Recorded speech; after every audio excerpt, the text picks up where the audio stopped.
অনেক বাচ্চা আছে এটা শরীরে নিতে পারে না, মাথার ভিতরে নিতে পারে না, যে তখন সুসাইড করে, অ্যাক্সিডেন্ট করে।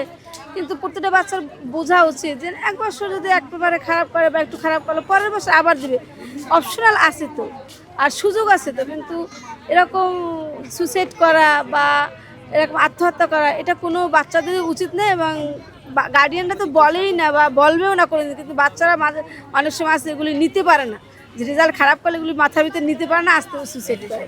কিন্তু এটা তো বাচ্চাদের উচিত না, উচিত না কোনো বাচ্চাদের, এটা কোনো ভালো কাজ না। এটা ঠিক, কিন্তু পাশের বাড়ির পাশাপাশি যারা আছে অনেকে এরকম বলে, হিট দিয়ে কথা বলে, টিক্স দিয়ে কথা বলে, যে তোমার ছেলে পারে না বা ফেল করছে বা ভালো রেজাল্ট করতে পারে না, এরকম টিক্স দিয়ে বলে। কিন্তু এরকম কোনো গার্ডিয়ানেরই, কোনো বাবা মারই এরকম বলা উচিত না।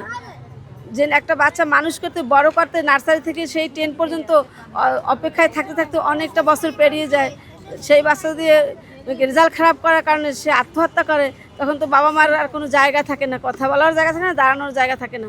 কিন্তু এটা কোনো গার্ডিয়ানের বলা উচিত না।